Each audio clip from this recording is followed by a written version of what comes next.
those classes, they'll be back. See, I've got, so far I've got 30 to 30 hours. And this summer I should probably, if I can get into classes, then I should just next. I may have, yeah, I've got, I don't think I have much.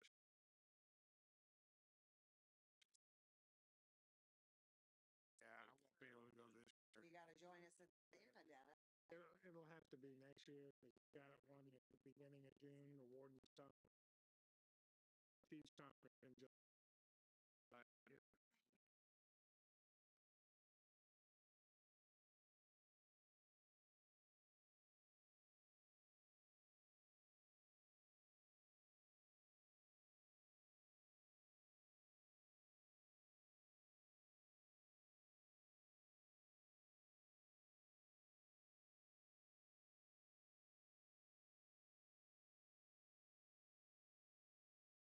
Evening, everybody. Welcome to the City of Ball Ground Council meeting. The mayor is not here tonight, so I'll be conducting the meeting. Hopefully, we'll be able to get through it pretty quickly. First on the agenda is to recognize our Veteran of the Month. And there he is right there. Well, you can sit. I'll be right down, Charles. Charles W. Tucker. Charles Tucker attended the United States Military Academy at West Point, New York from 1998 to 2002. He graduated in June of 2002 with a degree in mechanical engineering and was commissioned as a second lieutenant. After graduation, Lieutenant Tucker attended Officer Basic Course at Fort Knox, Kentucky from June 2002 to November 2002, and then reported to Fort Stewart, Georgia in December 2002. There he was assigned to the 3rd Squadron, 7th Cavalry Regiment. In January 2003, Lieutenant Tucker deployed to Kuwait as a tank platoon leader in preparation for Operation Iraqi Freedom. In March of 2003, he crossed the border with his squadron, the 3-7 Cav, and led the charge of the 3rd Infantry Division to Baghdad, Iraq. In January 2005, Lieutenant Tucker deployed back to Iraq as a troops executive officer and led patrols and operations south and east of Baghdad, Iraq. In September, he was promoted to captain. In April 2007, Captain Tucker deployed to Iraq for a 3rd tour as the squadron's S4 and supported military operations in central Baghdad. In total, he served 3 deployments for a total of 36 months over 6 years at Fort Stewart. Upon his discharge from the Army, Captain Tucker received the following awards, medals, and ribbons: 2 Bronze Star medals, 1 with the V device for valor, 2 Meritorious Service medals, a Purple Heart, U.S. Army, U.S. Air Force Presidential Unit Citation, National Defense Service Medal, Global War on Terrorism Expeditionary Medal, Global War on Terrorism Medal, Iraq Campaign Medal with Campaign Star, Army Service Ribbon, 2 Overseas Service Ribbons, Combat Action Badge, and Parachutist Badge.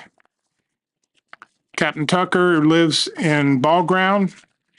He lives in the Mountain Brook subdivision, and I'm proud to call him a neighbor, and more proud tonight to recognize him as Veteran of the Month. If you will all join me in giving our appreciation to Captain Tucker.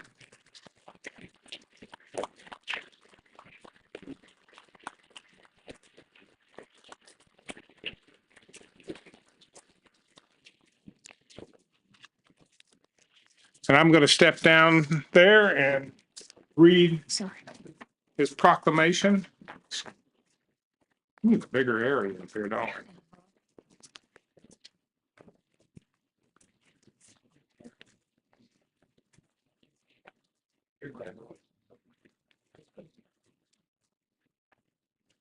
Congratulations. Okay, this is proclamation for Veteran of the Month.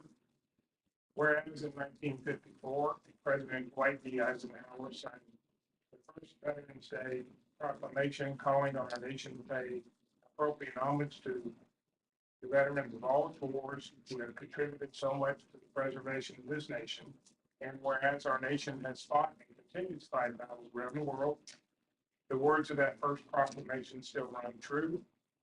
Let us solemnly remember the sacrifices of all those who fought so valiantly on the seas and the air and on foreign shores to preserve our heritage of freedom, and let us reconsecrate ourselves to the task of promoting an enduring peace so that their efforts shall not have been in vain. And whereas we remember with somber and grateful hearts those men and women who have served the United States of America with distinction and valor as soldiers, sailors, airmen, and Marines, and offer our sincere prayers for those who continue to defend the principles on which our nation was founded. And whereas we're proud to recognize our country's veterans and extend the appreciation of our citizens to those who wear the uniform of the United States forces and serve on the front lines, preserving freedom and liberty. Now therefore, I, A.R. Roberts III, that's the mayor, that's not me, and the city of Olive Branch do hereby proclaim Charles Tucker as Veteran of the Month for the month of March and extend to him our sincere appreciation for his sacrifice and the contributions he has made to our great nation and community. In witness thereof, I appear unto set my hand and cause the seal of this city to be affixed this 14th day of March, 2024.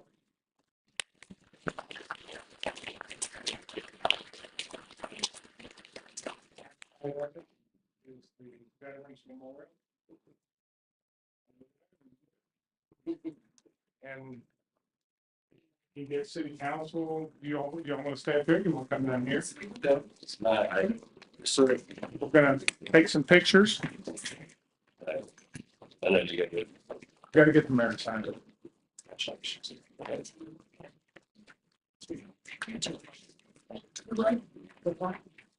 Can I go this one? Yeah, that's what you saw. That mess. And it step in just a little bit. There you go. Okay, 1, 2, 3. All right. And can we get one more with Oh, sure. Savannah? Annette, go back, Annette, go back where you were, let her just scoot in right there. There you go. Okay, all right, here you go, 1, 2, 3. Okay. Thank you so much. Really. I didn't issue that picture. Okay. Made it back for me. Exactly. Congratulations. Thank you. Now, next thing I'm gonna do. Oh.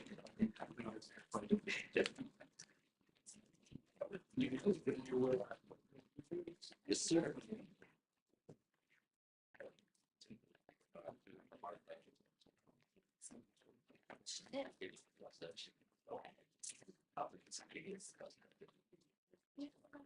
Okay, if everybody will rise for the Pledge of Allegiance. We'll ask Captain Tucker to lead us.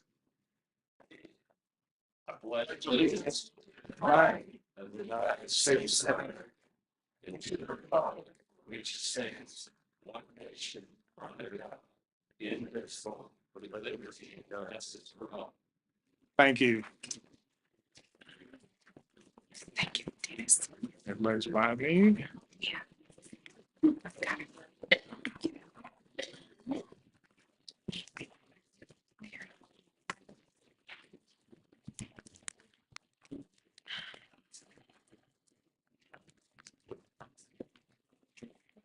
Okay, or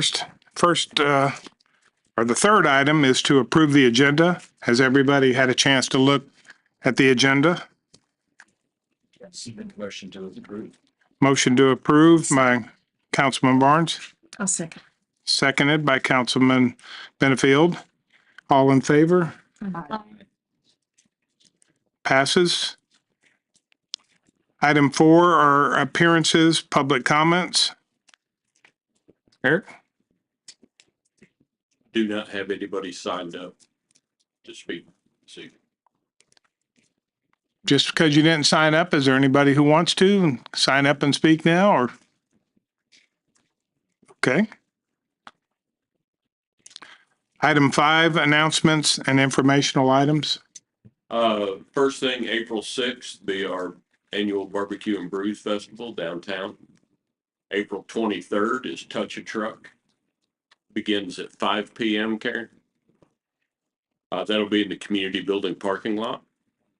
May 11th is the Garden Club plant sale here on the grounds at City Hall. And May 25th is one of our most popular concerts of the year with Guardians of the Jukebox. And for other upcoming items, would anybody have a conflict or an issue? Next council meeting, we will not have a quorum because we have 3 council members away at training. Is there a general consensus to go ahead and advertise and hold our work session at 6 p.m. as usual and have city council meeting at 7 following the work session? So the Everybody okay? first Thursday of April. Okay.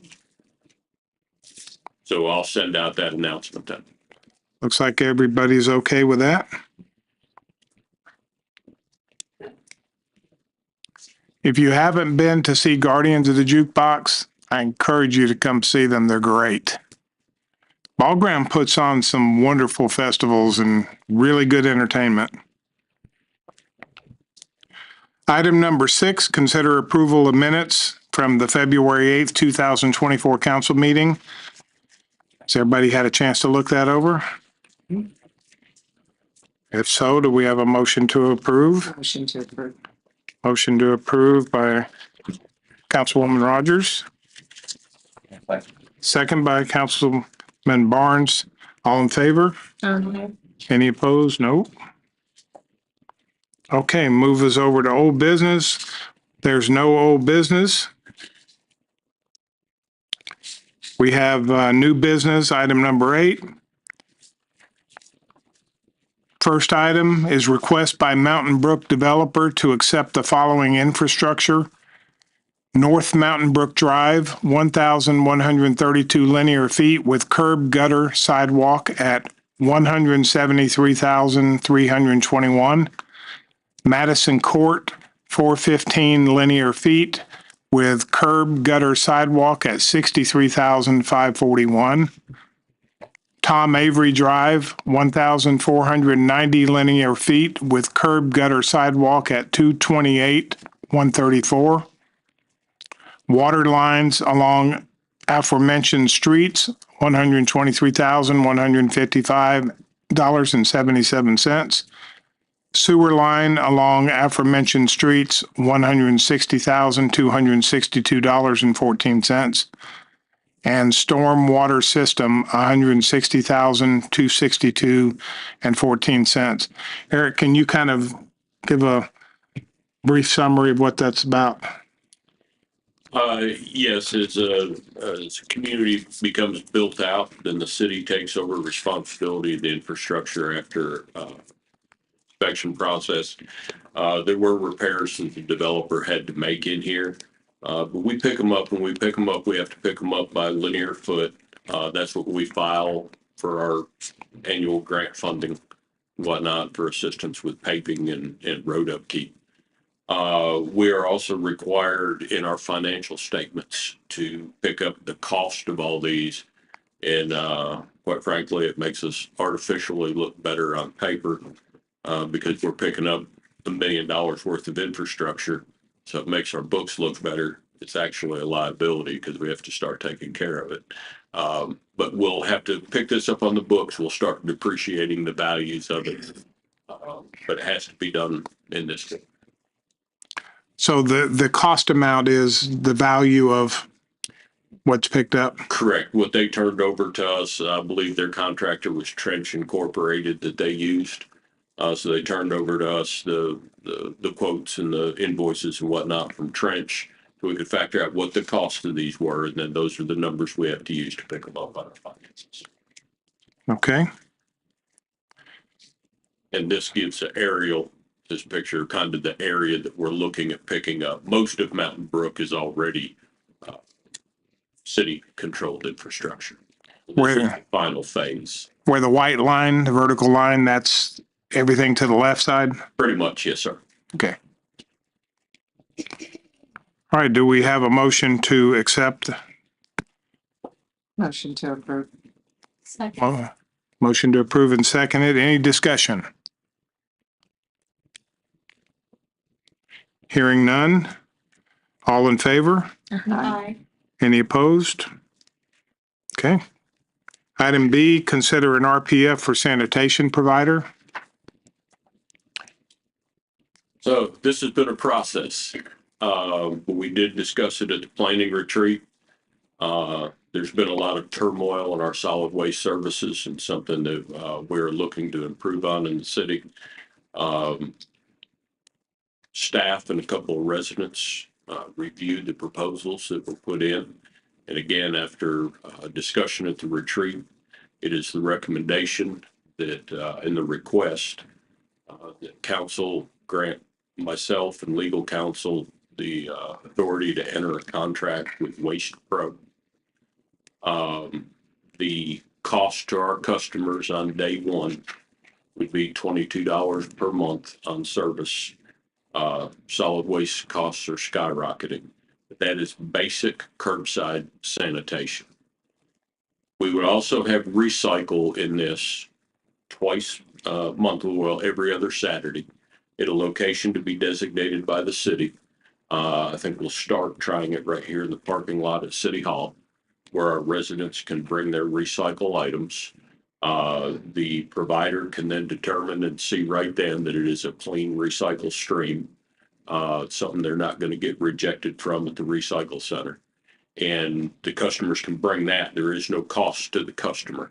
The city would be paying $350 per Saturday that they came to perform that service. We would be working with them to have the quarterly cleanups, the dumpster service where folks could bring items. So we would work with Waste Pro to schedule those dates and publish those in advance when our customers could bring bulk items or other items that they might have to dispose of. That again would be at no cost to the resident. Standard bulk item now that is typically curbside and all intents and purposes is nearly quit, would be handled directly between our customer and Waste Pro. So our customers would have the ability to call Waste Pro, say, I have a sofa that needs to be picked up curbside. Waste Pro will say, that's fine. We'll give them the price of what it'll cost to haul off the sofa. Or the customer has the ability to wait for the quarterly and bring it themselves to put in the dumpster. Yard debris, everybody is pretty much getting out of yard debris standalone business. The yard debris can be bagged and go in your trash can. If you have, we have a lot of residents that simply don't use it. They live in communities where yard service is provided for them. So rather than have everybody pay for that service, it's just if the few folks we have that use it, if they need a lot of it, they can get an additional trash cart for $11.02 additional per month, and put yard waste in that, and that would be reduced. The mayor has asked that once we have done this, and I did speak with the folks at Waste Pro that said we could work it out in the future. It wouldn't be part of the contract moving in, but there is still the ability to recycle curbside bi-weekly, but we would need to poll our customers and get a listing of customers, because in order to do that, we would need to ensure that at least 50% of our customers, otherwise it doesn't pay them to run the trucks and run the routes to perform that recycle service. So that's in the future. But what we're asking for right now is to authorize us to enter a contract with Waste Pro on these rates as we discussed. I have a question. Yes, ma'am. The $22 is for one can, excuse me, is for one can. And then if you wanted 2 cans, you would pay the additional $11. Yes, ma'am. Okay. I have a couple of questions. For the bulk pickup, are we going to have on our city website and our city app their contact information, so it'll be easily accessible by. Yes. Yes. And when they do that, they put a flyer on each cart. So we'll coordinate the end of Waste Management, beginning of Waste Pro. And when Waste Pro delivers the cart to the home, there'll be a flyer on it and have the instructions what they need to do. One more question. But yes, but I'm sorry, we'll have it on the app and the website as well. Yes, ma'am. Just so for down the road, if people Yes, want ma'am. easy access to a number. And I guess this, since we have Waste Pro sitting in the audience out there, will you guys solemnly swear and promise not to leave the trash cans in the middle of roads? Because that is a big problem on my street, and you struggle to get two cars down that road. And when there's a trash can that literally is put in the middle of the street, and it happens every week. In our neighborhood too. Yeah. My other question was, back to the cans. Do we let the city know, how many cans we want, or do we let? You let us know. Yes, you'll call the city if you want. You're going to get one can. Okay, If you need an additional can, you'll call the front desk, be able to help you, get you signed up for an additional can. And okay. I use a lot of paper towels. Are you dirty, Becky? We will actually give you the letter that we're gonna put on the container, month in advance or whatever, so that, because now we got a little time. We'll give you that letter so you can send it out to your residents, and we'll also put it on the container. However, we'll make sure you approve what's in the letter before we. What's the timing? right now we're looking, and I forget the date, but it would be the first Friday in May 3rd. So what we need to do is coordinate between the two entities for the pickup of the old cart and the delivery of the new cart, so we don't have two companies' carts getting full of trash sitting there where one's not dumping anymore. Because it's not the trash truck that comes to get it, it's a delivery cart, so they don't have a means to dispose of trash in a can.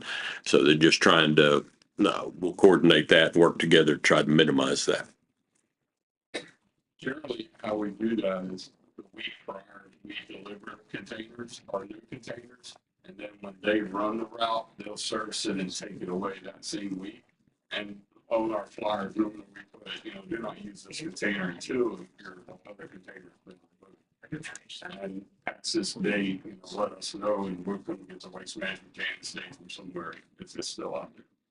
So, And just to clarify, that pickup will be on the same day as it is now, Fridays. Okay. we're moving stuff around to keep you on the same day. Okay. So, it's just a whole lot easier. Yeah. Definitely. And then also for the recycle twice monthly, that will also go out on our app and be on the website too. Okay. Any other questions? And what we'll do with that is we'll sit down and plan those dates out. They'll give us those Saturday dates so that when May hits, we can tell everybody, okay, these. And the app will be able to ping everybody that's signed up. I mean, for the app. Well, everybody that signed up for the app, yes. Will be pinged to, okay. So if you don't have the app, you all need. Yeah, sign you need to up get for the it. app. It's a wonderful, wonderful tool we have with the city now. Gives you a wealth of information. Question, does it work on an Android phone? Yes, it does. Yeah. And it gives you all kinds of information that you need to know. It's a wonderful tool for our city. Trouble getting it out. Eric, I do have a question. I was talking to Karen on this. The payment process, is it still going to be the same as it was before? It's the same. Our customers won't notice any different in the payment. We bill them, we collect, we're responsible for the bad debt. We pay whether we collect or not. That's why we have a markup in there to cover, but all they do is service the customer. So an option that I had looked at a few months back was, instead of putting it in the box out here or send it in City Hall, to do it online. But there's a fee attached on there. Is that a service fee for the online pay? Or is that something that can go smoother for residents? Is that the credit? Is that the credit card? If they're paying by credit card, we have the convenience fee because we have to pay. If you use a credit card, we have to pay. So that's the only time a fee is involved is if you use it. Our customers that are signed up on auto draft just pay the standard. Okay.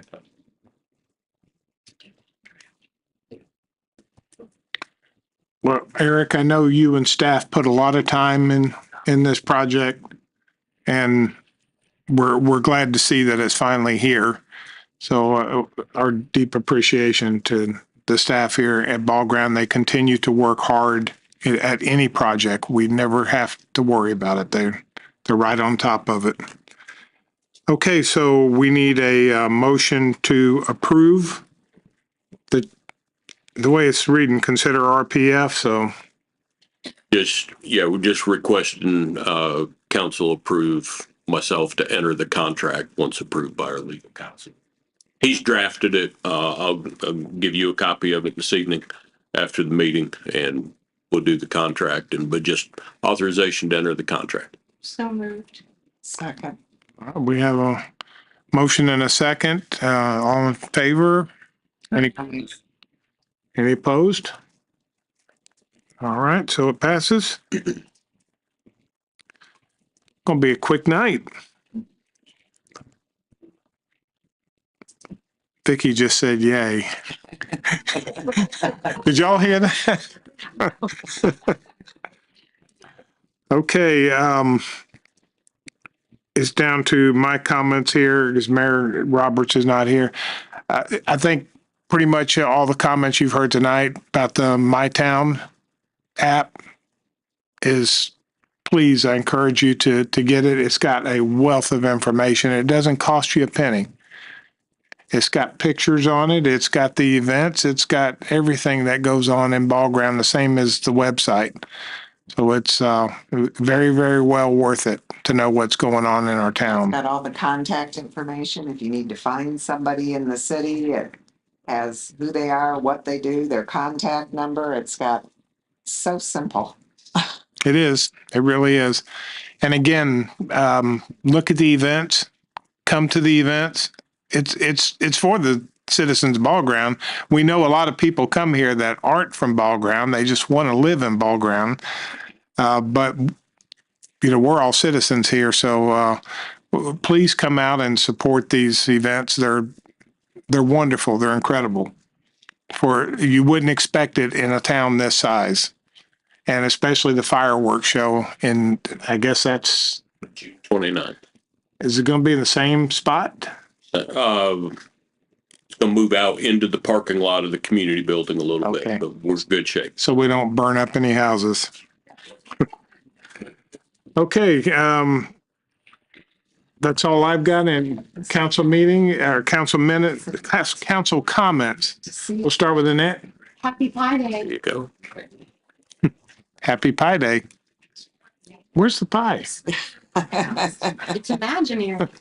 3.14, something. 114 or something like that. I was thinking about apple pie or something. We have another engineer here, right? Yes, sir. Okay, Chris? I would like to let everybody know that we have a queen sitting among us this evening.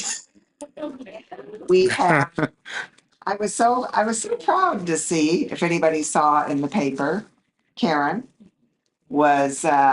she was named the Mardi Gras Queen in the mountains for the Georgia Mountains Hospice, which she does a lot of volunteer work. I mean, an immense volunteer work. So I am so proud of her. Yeah. No, sorry. Anything else? That's it. Vicky? Yes, happy St. Patrick's Day to everybody. Thank you for coming. It's always enjoyable to see a room full of our constituents here and everything. And so that's it. That's it for me. I do have a question. We have a person on our screen. Is he gonna say anything about that or Yeah, when when everyone's through? Okay, good. I'm anxious. Scott? Just glad that everybody came out for this evening, and I'll follow up. Have a very happy Easter, and anybody traveling to be safe for our next meeting. Easter's coming up also. If you're going to travel, I would suggest you do it when nobody else is traveling. It took me 2.5 hours to get here from just south of the airport. And I'm, of course, I'm surrounded by the Florida tags that are all headed to the north, but it's going to be probably brutal tomorrow. So if you're traveling, get out like 3 o'clock, 4 o'clock in the morning and zip right through Atlanta. Okay, that brings us down to executive session. Do we have any? Good. All right. You're going to mention Jamie?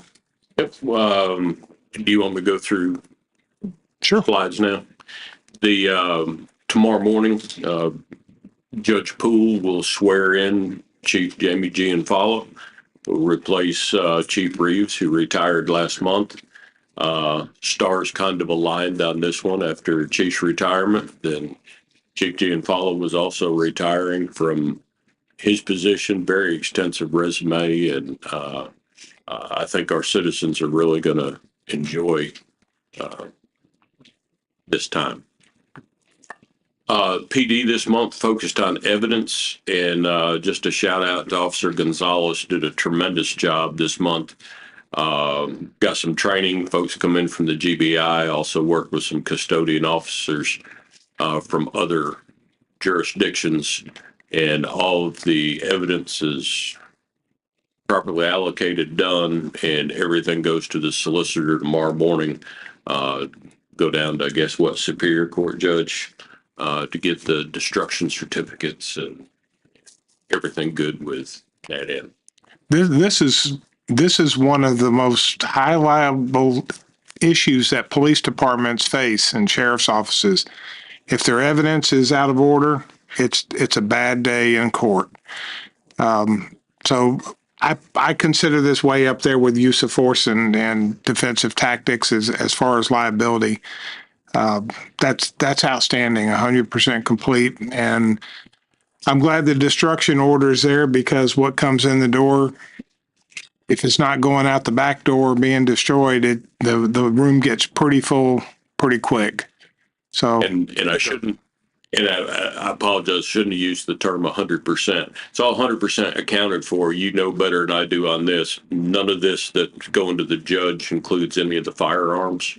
right. There's a whole other process they're going through on that with ATF and certified letters to previous owners and things like that. It gets disposed of differently. There's only two things you can do with the firearms. Unfortunately, we can't stand out here and bid on them. And I've seen some really historic guns get destroyed. They either have to be destroyed, or the city can trade them into a firearms dealer for purchase on more firearms. But they just did that not long ago with the service weapons. So I did an accreditation on site for an agency that had 2 of the Thompson submachine guns. And they said they're not going to destroy them. They'll just leave them in the evidence room because of the historical value. But great job. Moving on, quickly, fund balances. We closed the books on February with about 3.5 million cash on hand. Keeping in mind that 558,000 for fire goes to the county. So we'll be writing that check in the next couple of months. Revenues and expenditures. Our total revenues for February were 480,000 against expenses of 438,000. Year to date, our revenue is pushing 4.2 million, with expenses of about 3.5 million.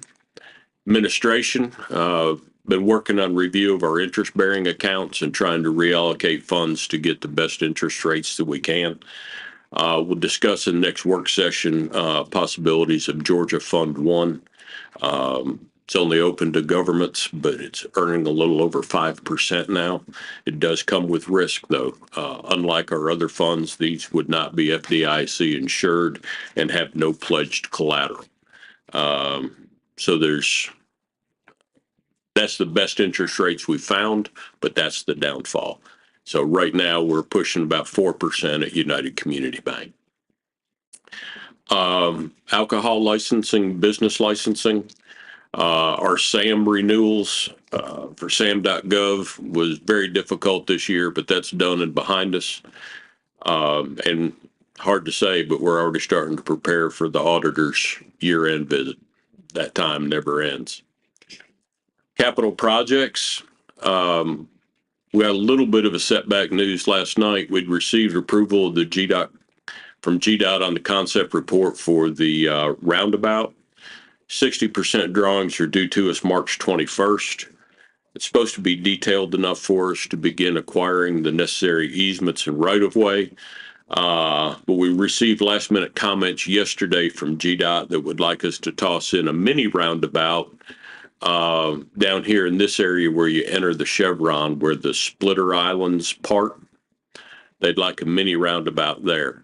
So we responded to them this morning and just asked them, let that phase be addressed with the bypass. Don't worry about it right now. Stay focused on the roundabout and let's get this through. What was their reasoning for that? Seems just more confusing. It is. I mean, the bypass concept plan already has a roundabout at Valley Street, just a small one.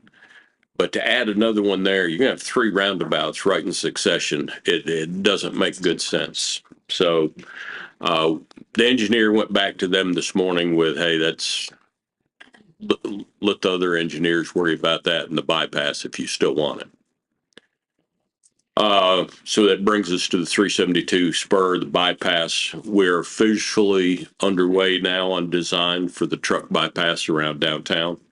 Contract was awarded to Vaness, Hangen, and Bruslin. They're a superpower engineering firm out of Atlanta, located right next door to GDOT headquarters. So a lot of contacts back and forth.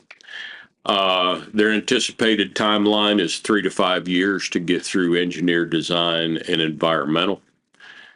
And we've already made the initial introductions and have them talking with the railroad because they're going to have to adjust the grade adjustment on the railroad as one of the early on projects. We have let the contract for the removal of these trees that we talked about last month, and then that road will be paved. We won't be reporting this any further until it's closer to time. Mountain Brook sidewalk extension. We've now acquired 6 of the 10 necessary easements. Don't see any problem with 4, but one of the larger properties is under contract to be sold. So the owner doesn't want to sign it. The new owner is said, I'll sign it, but the existing owner doesn't want to sign it in case it doesn't close, because he doesn't know what the next owner will want. So we're trying to nail that down. Public Works, the sliver up here is under contract. Supposed to have a conference call with Pulte Homes tomorrow, and they'll let us know their closing date when we can begin working on the connection there for the water line to Mountain Brook. Automated valve installation. We reported this last month for the first time that we're looking to be about a 2-year project to get everything done. We've now been able to dwindle that down. We're figuring this should be done by this September or October. We've got good word back on the pressures there, and also the valve is in stock. So we're moving forward on that. It'll be about a $35,000 project. Service line inventory is required by EPA. All of our data is collected. All of the reports are complete, letting them sit for a couple of weeks, and then we'll go back over them for quality control just to make sure we have everything properly accounted for. This is due to the EPA by October 16th, so we're in good shape timeline-wise. We appears that we have 7 lines in our potholing and testing that we cannot guarantee have never had lead exposure. These are 7 galvanized lines that are on the customer side of the meter. Grant award, we were awarded a grant by JIFA for $70,000 to go towards the purchase of the hydro excavator trailer that's shown there in the picture. We bought that last year. But every time EPA does that, they change the rules. And I understand they've decided now that even though they awarded us 70,000, we can only spend 50% of it towards equipment. They were afraid too much of the lead copper replacement dollars were going for equipment instead of replacement of lines. So we have two options at this point. We can either say we've got 35,000 coming to us. We can file and collect the $35,000. The other thing that we can do is hold off on collecting it, and we can work with the 7 homeowners that have galvanized lines and ask them for permission and easements to enter their property, and the city replace their galvanized lines and then apply for reimbursement for the cost. That's the options. It would be our recommendation from staff that we just file for the 35,000 and take it. Working on the customer side is never really a good solution for us. Doesn't matter what the paperwork says. If there's a problem on that line 20 years from now, or if they decide that the black poly that we use right now is suddenly a cancer causing thing, they'll come back and say, well, you put it in. So our recommendation, and if it's a consensus of council, we'll file for our 35,000 and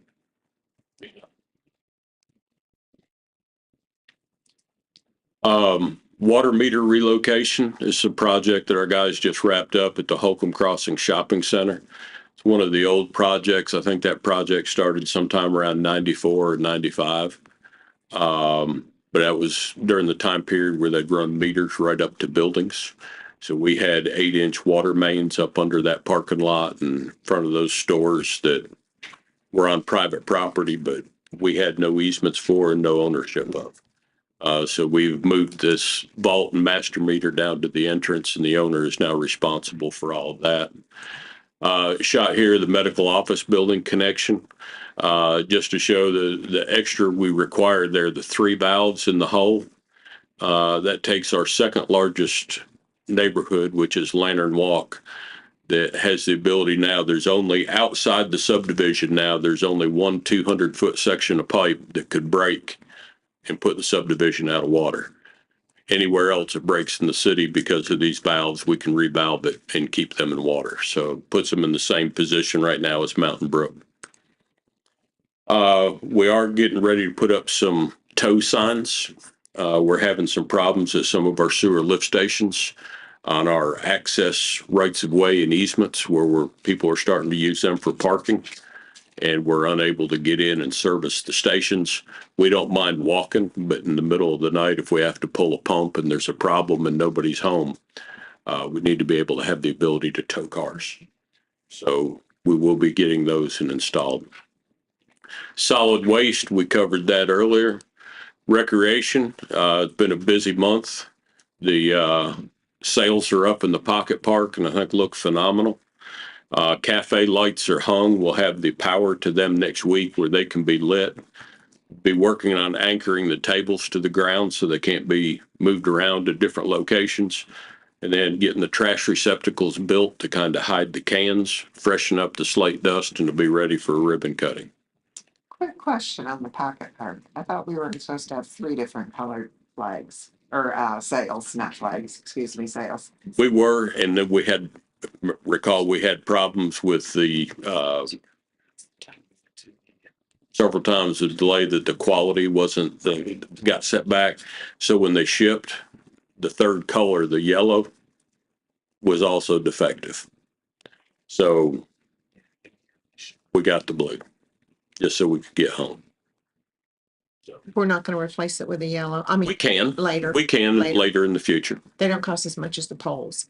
No, the sales are like $1,200-$1,300. The poles are expensive.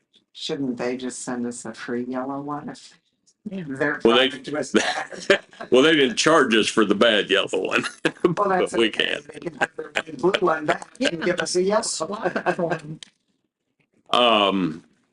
On the parks master plan, making the changes that were discussed at the planning retreat. And we'll have that hopefully on the agenda for council consideration and final adoption next month.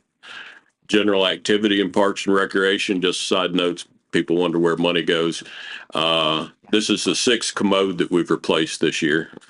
People like to abuse them. The section of fence, that makes the 7th fence section we've had to replace this year because people tend to drive up on the sidewalk and over them. And we're on our 19th stop sign. So improvements, gymnasium lighting has all been replaced and is now all complete LED and affixed to the beams instead of the hang down baskets. The stairway is complete there at softball. It's not. It's not comfortable going past the first couple steps without a railing. Gotcha. The height, whatnot, doesn't require them. If you'd like railings added, we can add railings. Typically, the problem with railings in those areas that become skateboard ramps and cause more issue. So, but if that's something, we'll look at it. And if that's something the elected body would like to add, we can add. The new scoreboard is up and functional. The tree planting took place. It's a good time. All of our restrooms are going through a rehab right now. They're finishing the last one tomorrow. So kind of the before and after shot there. Public restrooms will never be pretty, but we try to keep ours in the best shape that we can. Roberts Lake Trail, lacking the stair entrance, which should wrap up tomorrow. We have to finish the riprap crossing on Roberts Pass and get that suitable crossing there. And then we lack 5 signs. And other than that, we'll be ready for the ribbon cutting there and to open up the yellow trail. But those are the entrance stairs under construction there to the trailhead.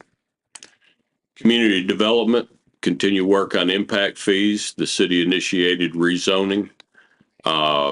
If anybody hasn't heard, we were doing the assessment on Host, but Host is dead. The legislature declined to move that forward. And working on the issues with the closeout of Lennar Homes. They're having some slope issues in there. We've got their team back in there addressing those.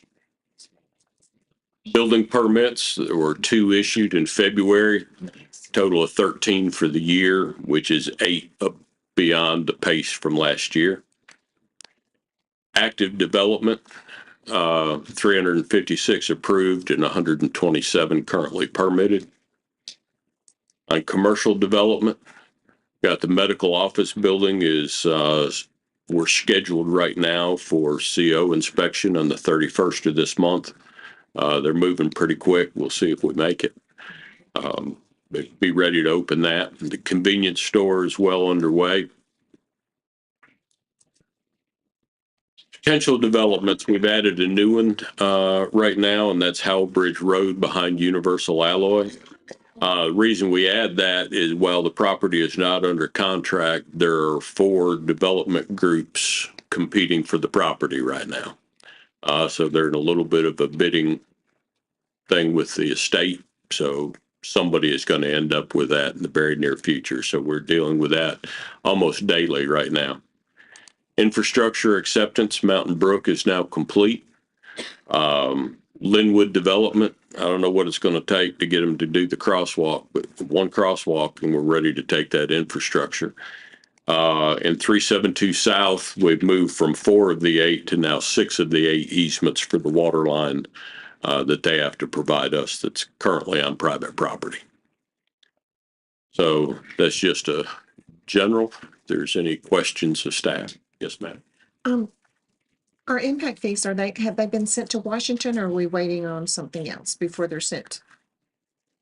No, it was the reason it was real important to still get the meeting in April, Got you. because April is the next presentation from Mr. Ross. Okay. And that's at what time, you agreed on the 1,000 and 500. That goes in, and at the next meeting, what we should be doing is transmitting the methodology report and the fees to the Department of Community Affairs. Okay.